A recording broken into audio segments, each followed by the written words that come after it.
यह व्रत भाद्रपद के शुक्ल पक्ष की अष्टमी को आरंभ करके आश्विनी मास के कृष्ण पक्ष की अष्टमी को समापन किया जाता है। एक समय महर्षि द्वैपायन व्यास जी हस्तिनापुर आए। उनका आगमन सुन समस्त राजकुल के कर्मचारी महाराज भीष्म सहित उनका सम्मान आदर कर राजमहल में महाराज को स्वर्ण के सिंहासन पर विराजमान कर अर्धपाद आचमन से आपका पूजन किया। व्यास जी के स्वस्थ चित होने पर राजा रानी गांधारी ने माता कुंती से हाथ जोड़कर प्रश्न किया कि महाराज, आप त्रिकालज्ञ तत्वदर्शी हैं। आपसे हमारी प्रार्थना है कि स्त्रियों को कोई ऐसा व्रत व सरल पूजन बताइए जिससे हमारी राज्य लक्ष्मी सुख पुत्र पौत्र परिवार सदा सुखी रहे।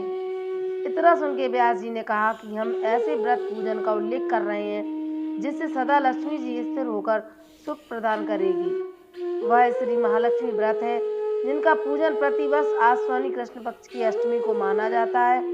तब राजा रानी गांधारी ने कहा,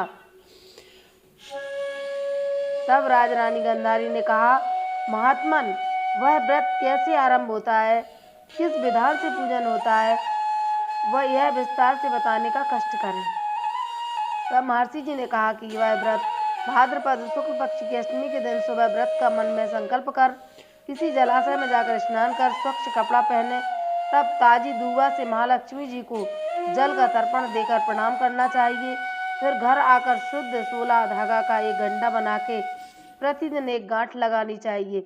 इसी प्रकार 16 दिन का 16 गांठ का एक गंडा तैयार कर आश्विनी माह की कृष्ण पक्ष की अष्टमी को व्रत रह के मंडप बनाकर चंदोबा तान कर उसके नीचे माटी के हाथी पर महालक्ष्मी की मूर्ति स्थापित कर तरह तरह की पुष्पमालाओं से महालक्ष्मी जी का व हाथी का पूजन करके कई पकवान सुवासित पदार्थों का नैवेद्य समर्पण करें और श्रद्धा सहित महालक्ष्मी व्रत करने से आप लोगों की राजलक्ष्मी सदा स्थिर रहेगी। ऐसा विधान बताकर व्यास जी अपने आश्रम को प्रस्थान कर गए।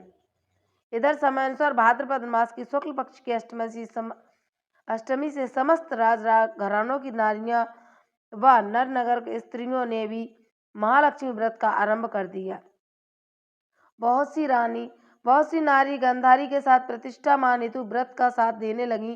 कुछ नारी माता कुंती के साथ भी व्रत का आरंभ करने लगी, पर गांधारी द्वारा कुछ द्वेष भाव चलने लगा। ऐसा होते होते 15 दिन व्रत के समाप्त होकर 16वें दिन आश्विनी मास कृष्ण पक्ष की अष्टमी का आ गया। उस दिन प्रातः काल से नगर नारियों ने उत्सव मनाना आरंभ कर दिया और समस्त नर नारी राजमहल में गांधारी जी के यहाँ उपस्थित हो तरह तरह से महालक्ष्मी जी के मंडप पर माटी के हाथी बनाने सजाने की बड़ी तैयारियां होने लगी।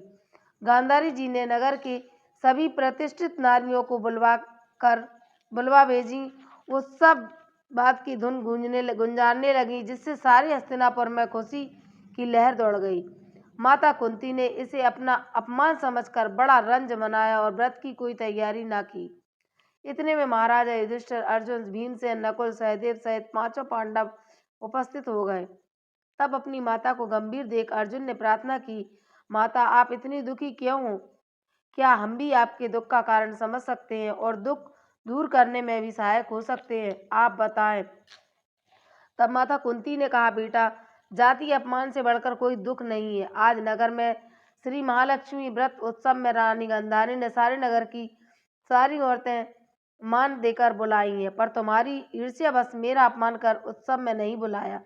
तो पार्थ ने कहा, माता, क्या है पूजा का विधान सिर्फ दुर्योधन के ही महल में हो सकता है या आप अपने घर नहीं कर सकती?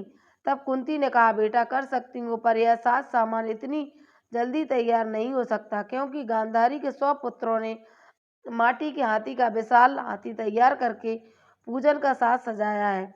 वह ऐसा विधान तुमसे न बन सकेगा और उनके उत्सव की तैयारी आज दिन भर से हो रही है। तब पार्थ ने कहा, माता, आप पूजन की तैयारी कर नगर में बुलावा फिरावे। मैं ऐसा हाथी पूजन को बुला रहा हूँ जो आज तक हस्तिनापुर वासियों ने नहीं देखा न पूजन किया। मैं आज ही इंद्रलोक से इंद्र का हाथी ऐरावत, जो पूजनीय है, उसे बुलाकर तुम्हारी पूजा में उपस्थित कर दूंगा। आप अपनी तैयारी करें। इधर माता कुंती ने सारे नगर में पूजा का ढिंढोरा पिटवा दिया और पूजा की विशाल तैयारी होने लगी। तब अर्जुन ने सरस्वती को ऐरावत भेजने को पत्र लिखा और एक दिव्य बाण में बांधकर धनुष पर रखकर देवलोक इंद्र की सभा में फेंका। इंद्र ने बाण से निकालकर यह पत्र खोला और पढ़ा तो आश्चर्य से अर्जुन को लिखा कि हे पांडु कुमार, ऐरावत भेज तो दूंगा, पर इतनी जल्दी स्वर्ग से कैसे उतर सकता है? तुम इसका उत्तर शीघ्र लिखो। पत्र पाकर अर्जुन ने पत्र में बाणों का रास्ता बना के हाथी उतारने की प्रार्थना लिखकर पत्र वापस कर दिया। इंद्र ने मातिल सारथी को आज्ञा दी कि हाथी को पूर्ण रूप से सजाकर हस्तिनापुर में उतारने का प्रबंध करो। महावत ने तरह तरह के साज सामान से ऐरावत को सजवाया। देवलोक की अंबर झूल डलवाई गई, स्वर्ण की पालकी रत्न जड़ित कलशों से बांधी गई, माथे पर रत्न जड़ित जाली सजाई गई, पैरों में घुंघरू स्वर्ण मणियों की बांधी गई, जिनकी चकाचौंध पर मानव जाति की आंखें नहीं ठहर सकती थी। इधर सारे नगर में धूम हुई थी कि कुंती माता के घर सजीव इंद्र का ऐरावत बाणों के रास्ते पर स्वर्ग से उतरकर पूजा जावेगा। सारे नगर के नर नारी, बालक और वृद्धों की भीड़ ऐरावत को देखने एकत्र होने लगी। गांधारी के राजमहल में भी इस बात की चर्चा की बड़ी चहल पहल मच गई। नगर की नारियां पूजन थाली ले लेकर भागने लगीं और माता कुंती के महल में उपस्थित होने लगी। देखते देखते सारा महल पूजा करने वाली नारियों से ठसाठस भर गया। सारे नगरवासी ऐरावत के दर्शनों को गली सड़क महल अटारियों पर एकत्र हो गए। माता कुंती ने ऐरावत को खड़ा करने हेतु रंग बिरंगे चौक को पुरवाकर नवीन रेशमी वस्त्र बिछवा दिया। हस्तिनापुर वासी तरह तरह के स्वागत तैयारियों में फूल माला अबीर केसर हाथों में लेकर पंक्तिबद्ध खड़े थे। इधर इंद्र की आज्ञा पाकर ऐरावत स्वर्ग से बाणों के बनाए रास्ते से धीरे धीरे आकाश मार्ग से उतरने लगा, जिसकी आभूषणों की आवाज नगर वासियों को आने लगी। ऐरावत के दर्शन होते ही नर नारियों ने जय जयकार के नारे लगाना आरंभ किया। ठीक सायंकाल ऐरावत माता कुंती के महल के चौक में उतर आया। तब समस्त नर नारियों ने पुष्पमाला अबीर केसर को चढ़ाकर स्वागत किया।